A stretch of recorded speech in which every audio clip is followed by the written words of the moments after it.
Nah, sebelum kita membuka pembelajaran kita pada hari ini, satu orang lagi ke depan memimpin doa kita.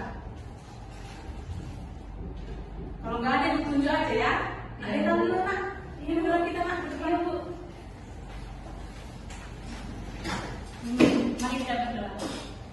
Tuhan Yesus, terima kasih atas kenyataanmu pada pagi hari ini sehingga kami semua dapat berkumpul di waktu ini. Sebentar lagi Tuhan, kami akan memulai kegiatan pembelajaran kami. Kiranya Engkau selalu menyertai kami dari awal dan akhir. Terima kasih Tuhan Yesus. Amin. Terima kasih Nak Deta. Ya Bu. Nah, sebelum Ibu membuka pembelajaran kita, siapa yang sudah tahu apa materi kita pada hari ini? Ada yang tahu? Enggak, Bu. Kalau tidak tahu, Ibu buka dulu ya. Ya, Bu.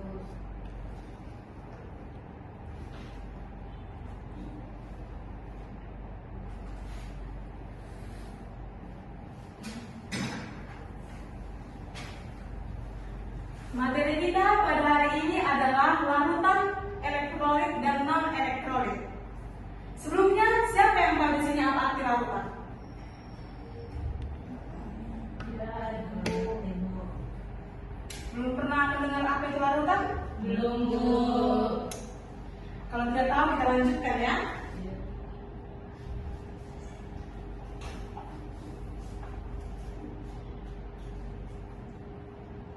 Sebelumnya Ibu mau tanya dulu, ini gambar apa? Coba perhatikan dan amati. Banjir, Bu. Betul sekali. Mari kita perhatikan fenomena berikut ini. Sebelum Ibu menjelaskan fenomena berikut ini, coba kalian amati dulu apa yang kebanjiran di sini. Rumah, Bu. Dan apa dia tenggelam, Bu? Betul sekali. Pada musim hujan, beberapa wilayah di Indonesia sering dilanda musibah banjir karena curah hujan yang sangat tinggi sehingga banyak rumah penduduk atau masyarakat tenggelam dilanda banjir. Selanjutnya, ini coba perhatikan anak, gambar-gambar apa? Trafo yang kena banjir. Ya, betul sekali. Nah, untuk menyikapi kondisi banjir, pihak PLN segera mengambil tindakan cepat dengan memutuskan aliran listrik yang menuju ke arah trafo yang terendam air banjir tersebut. Dan apakah air banjir menghantarkan arus listrik sehingga dapat membahayakan penduduk? Ya, Bu. Selanjutnya, gambar selanjutnya bisa kita perhatikan. Apakah anak-anak sekalian pernah mendengar informasi larangan menangkap ikan menggunakan cara setrum? Pernah, Bu. Pasti pernah lah ya kan? Pernah, Bu. Ini gambar di sini, seorang nelayan, ketika seorang nelayan menangkap ikan di laut atau di sungai dengan cara menyetrum dengan memakai alat-alat setrum. Tiba-tiba muncul di alat setrum tersebut ikan yang sudah mati dan mengapung. Selanjutnya, mengapa ikan-ikan di sekitar alat menyetrum bisa mati? Ya, betul sekali. Apakah air sungai dan air laut dapat menghantarkan arus listrik sehingga menyebabkan ikan-ikan mati dan membahayakan nelayan? Selanjutnya, mari kita perhatikan untuk mempelajari materi larutan elektrolit dan non-elektrolit akan memahami dua fenomena tersebut. Karena pembahasan kita berhubungan dengan larutan, mari kita pelajari terlebih dahulu tentang konsep-konsep larutan. Di sini ada larutan, pengertian dari larutan adalah campuran yang bersifat homogen atau sama dengan perbandingan komposisi dengan sesuai komponen penyusunnya, di mana setiap zat yang bercampur menyebar secara merata di seluruh campuran. Larutan dapat berwujud padat, cair, dan gas. Di sini ada bisa kita lihat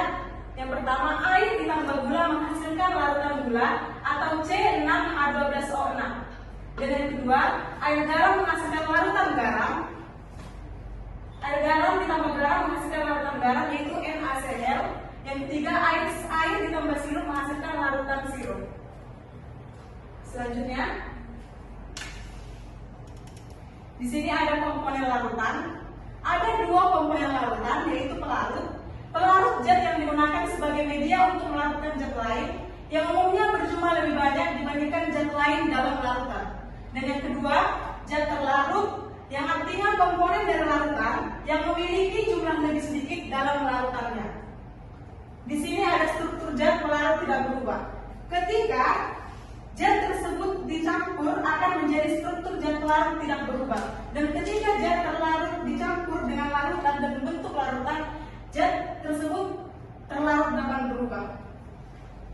Selanjutnya, di sini bisa kita lihat anak-anak gambar apa? Coba lihat. Gelas, air, sendok, gula. Nah, ketika air ditambah 2 sendok gula akan menghasilkan larutan gula. Di sini yang lebih banyak adalah jumlahnya air daripada gula. Maka karena lebih banyak jumlah air disebut pelarut. Karena lebih sedikit jumlah gula disebut zat terlarut. Gula mengalami perubahan struktur dari kristal menjadi molekul. Secara homogen dan kasat mata, kita tidak bisa lagi membedakan mana larutan, mana gula dan mana air, karena sudah terurai dan kristal-kristal itu tidak bisa lagi kita lihat karena sudah menjadi molekuler. Mengerti anak-anak? Mengerti, Bu. Selanjutnya, berdasarkan kemampuannya dalam menghantarkan arus listrik, larutan terbagi menjadi dua, yaitu larutan elektrolit dapat menghantarkan arus listrik. Yang kedua, larutan non-elektrolit tidak dapat menghantarkan arus listrik. Larutan elektrolit terbagi menjadi dua kelompok, yaitu elektrolit kuat dan elektrolit lemah. Nah, yang menjadi pertanyaannya adalah mengapa larutan elektrolit tidak dapat menghantarkan arus listrik, sedangkan larutan non-elektrolit dapat menghantarkan arus listrik? Tidak dapat menghantarkan arus listrik. Supaya kita mengetahui, Ibu ada praktikum sederhana. Ya, anak-anak? Ya, Bu.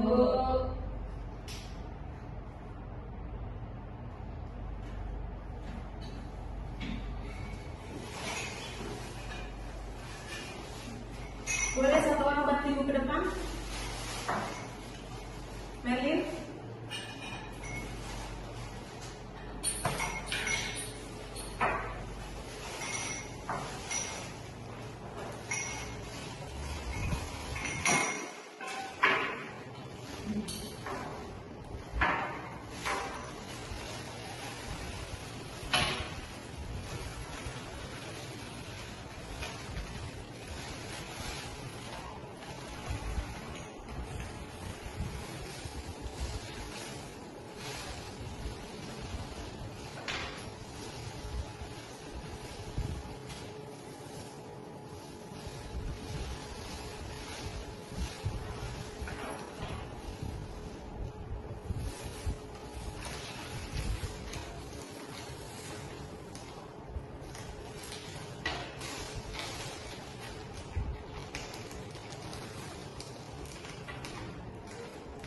Ini adalah garam, nama senyawa kimianya adalah NaCl. Kita masukkan ke dalam gelas.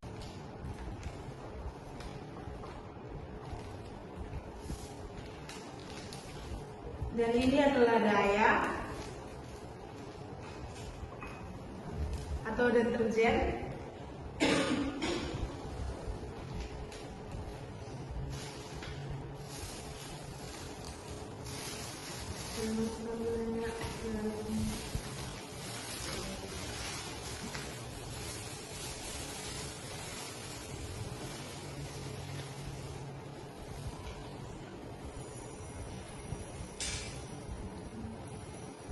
Udah cukup, Bu, segini, Bu. Ada yang bawa air putih, nak? Aku, Bu. Boleh bawa ke depan, nak?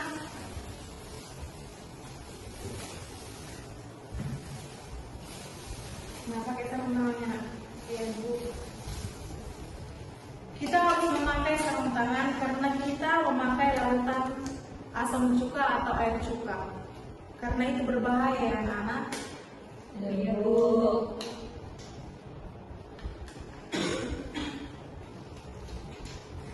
Dua-duanya dipakai ya nak.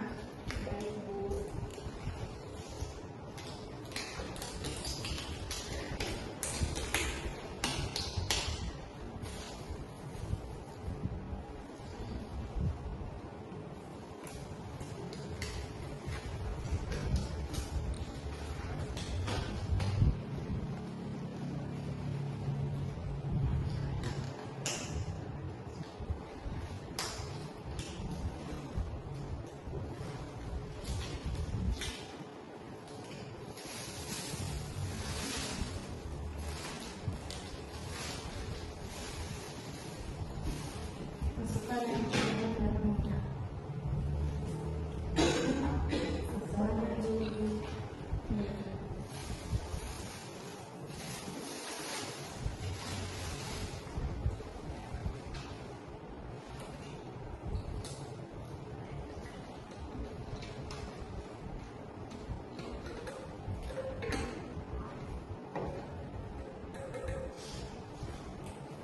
Langsung dengan air.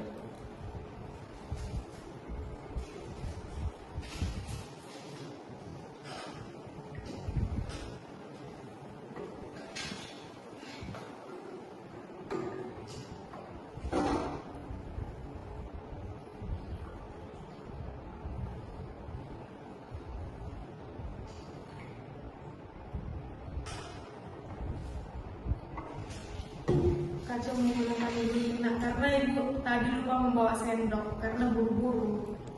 Iya, Bu.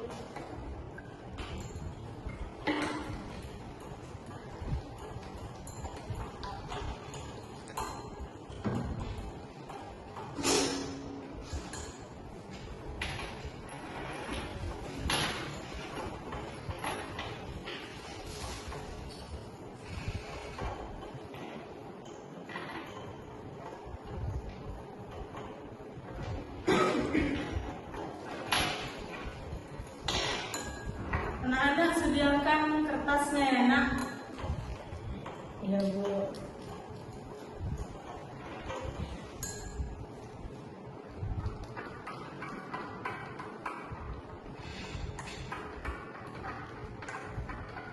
Supaya nanti kalian bisa melihat mana lampu yang menyala dan mana lampu yang redup dan mana lampu yang mati.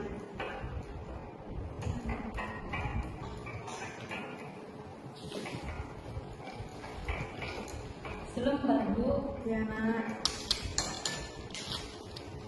Ya, nak.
Iya, Bu.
Di situ tadi ada pertanyaan yang kedua, itu bisa nanti kalian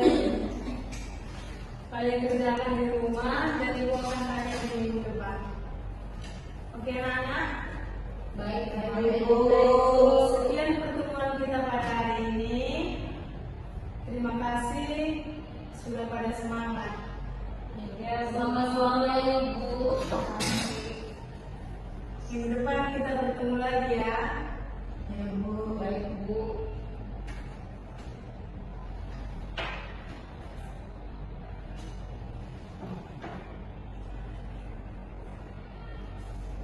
Selamat pagi anak-anak.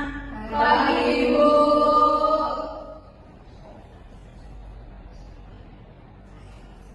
Ini tolong dibawa ke ruang lab kita ya, Kak Dena sama Erlita.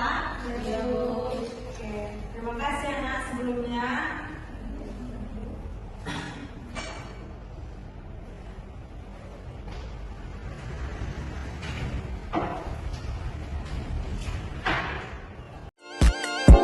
Thank you.